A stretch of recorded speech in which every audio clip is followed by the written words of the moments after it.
Welcome to PJ education BEO exam சைக்காலஜிலேருந்து topic வைஸாக test பார்த்துட்ருக்கோம். இந்த வீடியோவில் யூனிட் 2 காக்னேட்டிவ் டெவலப்மெண்ட்டில் சென்சேஷன் அண்ட் பெர்செப்ஷன்லேருந்து டெஸ்ட் பார்க்கலாம். இது டெஸ்ட் நம்பர் 7. ஃபர்ஸ்ட் கொஸ்டின் போகலாம். The smell we experience due to the burning of an object is dash and understanding that the burning object is rubber is dash. ஒரு பொருள் எரியுது, எரியக்கூடிய பொருள் நம்மளுக்கு அந்த ஸ்மெல் வந்து உணர்றோம் இல்லையா, அது என்னது? சென்சேஷன். உணர்ந்துட்டு அந்த பொருள் எரிஞ்சிட்டு இருக்கு இல்லையா, அது ரப்பர்னு நம்ம தெரிஞ்சுக்கிறோம். அது என்னது? பர்செப்ஷன். அப்போ நம்மளுடைய சென்ஸ் ஆர்கன் யூஸ் பண்ணி உணரக்கூடியது எல்லாமே சென்சேஷன். நம்மளுடைய பிரெயினை வச்சு அது என்னன்னு நம்ம வந்து யூகிக்கிறோம் இல்லையா, அது பர்செப்ஷன். அப்போ பேர்னிங் ஆஃப் அன் ஆப்ஜெக்ட், ஒரு ஆப்ஜெக்ட் எரியுது, அந்த ஸ்மெல்லை நம்ம உணர்றது வந்து சென்சேஷன். ஓகே, உணர்ந்துட்டு ஒரு பொருள் எரியுது, அது என்ன பொருள் அப்படின்ட்டு நம்ம என்ன பண்ணுறோம், நம்ம மைண்டில் திங்க் பண்ணுறோம். திங்க் பண்ணோடனே ஆல்ரெடி இந்த ஸ்மெல் வந்து நம்ம என்ன பண்ணியிருக்கோம், ரெஜிஸ்டர் பண்ணியிருக்கோம். அந்த ஸ்மெல்லை ரெஜிஸ்டர் பண்ணி அதோட நேம் என்னன்னு நம்ம தெரிஞ்சு வச்சுருக்கோம். இது என்னது? ரப்பர். அப்போது பிரெயினை வச்சு நம்ம உணரக்கூடியது பர்செப்ஷன். நெக்ஸ்ட் ஒன் போகலாம். Proximity, similarity, continuity and closure are all, இது எல்லாமே நம்ம எந்த லா? லா ஆஃப் கெஸ்டால்ட் லான்னு பார்த்துருப்போம். So Gestalt's principle of grouping தான் ரைட்டான answer. Next, dash or false perception or misperception of an actual stimulus in the environment. என்விரான்மெண்ட்டில் ஒரு ஸ்டிமுலஸ் இருக்குது, அந்த ஸ்டிமுலஸை நம்ம ராங்காக பர்செப்ட் பண்ணிக்கிறோம்.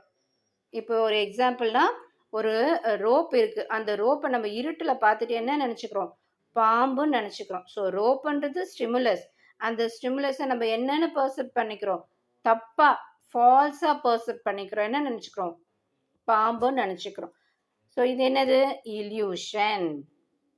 இதே ஹாலுசினேஷன்னா அங்கே ஸ்டிமுலஸே இருக்காது, அந்த பொருளே இருக்காது. அந்த பொருளே இல்லாமலே நம்ம அதை வேற பொருளாக நினச்சிப்போம். எக்ஸாம்பிள் பார்த்தோம்னா, மரத்து மேலே, புளிய மரத்து மேலே பேய் இருக்குன்னு சொல்லுவாங்க இல்லையா, அங்கே அது இல்லவே இல்லை. ஆனால் அந்த ஸ்டிமுலேஸே இல்லை, நம்ம என்ன நினச்சிக்கிறோங்க, இருட்டில் வந்து ஒரு பேய் இருக்கிறதா நினச்சிக்கிறோம். ஸோ ஒரு ஸ்டிமுலேஸே இல்லாமல் நம்ம அங்கே ஒரு பொருள் இருக்கிறதா நினச்சிக்கிறது ஹாலுசினேஷன். அங்கே ஒரு ஸ்டிமுலஸ் இருந்து அந்த ஸ்டிமுலஸை ராங்காக பர்செப்ட் பண்ணோம்னா அது இல்யூஷன்.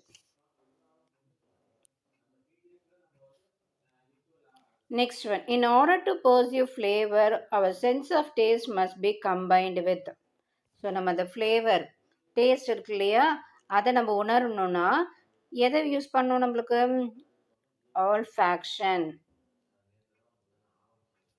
ஸோ நாக்கில் தான் இதை என்ன பண்ண முடியும், இந்த ஆல்ஃபேக்ட்ரின்னு சொல்லுவாங்க இல்லையா, அது வந்து டேஸ்ட்டுக்காக. அடுத்தது, which law is called as law of simplicity. இது என்னன்னு பார்த்தா லா ஆஃப் ப்ராக்னன்ஸ் தான்.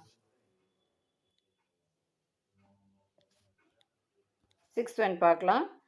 அனோமிசியா is the loss or lack of sense of dash. இது என்ன ஒரு டிசீஸ்ன்னு சொன்னால், நம்மளுக்கு ஸ்மெல்லே தெரியாது, எந்த பொருளோட ஸ்மெல்லே தெரியாது. ஸோ அப்படி இருக்கும்போது அந்த டிசீஸ் என்ன சொல்லுவாங்க? அனோமிசியான்னு சொல்லுவாங்க. அடுத்தது, which are the following types of cells are located in the brain's occipital lobe? Feature detectors. இதுதான் ரைட் ஆன்சர். இந்த டிடெக்டர் எதுக்காகனா, ஒரு ஆப்ஜெக்டோட ஆங்கிள், சைஸ், லைன் இதெல்லாம் வந்து நம்ம ஒரு பேட்டர்னாக ஃபார்ம் பண்ணுறதுக்காக தான் இந்த ஃபீச்சர் டிடெக்டர்ஸ். அடுத்தது 8th one பார்க்கலாம். Imagine your friend walking towards you in the hall at school. As your friend gets closer the image cast on your retina. உங்கள் ஃப்ரெண்டு லாங்கில் இருக்காரு, உங்களுடைய ஸ்கூல் ஹாலில் உங்கள் ஃப்ரெண்டு லாங்லேருந்து நடந்து வந்துட்டுருக்காரு. அப்படி கிட்ட கிட்ட கிட்ட கிட்ட வரும்போது உங்கள் ரெட்டினாவில் அவரோட இமேஜ் எப்படி இருக்கும்? கிட்ட கிட்ட வர வர வர அவரோட இமேஜ் லார்ஜராக இருக்கும். அடுத்தது, the ability to pay attention to only one voice at a time is called cocktail party effect. இது இந்த எஃபெக்ட் என்னென்னா, ஒரு என்விரான்மெண்ட்டில் நிறைய நாய்ஸஸ் இருக்குது. ஸோ நிறைய நாய்ஸஸ் இருந்தாலும் ஒரே ஒரு வாய்ஸை மட்டும் நம்ம என்ன பண்ணுறோம்? அட்டென்ஷன் கொடுக்குறோம். இது வந்து நம்ம செலக்டிவ் அட்டென்ஷனும் சொல்லலாம். காக்டெயில் பார்ட்டி எஃபெக்ட்ன்னு சொல்றோம் இல்லையா? அங்க இருக்கக்கூடிய நெறைய வாய்ஸஸ் வந்துட்டுருக்கு.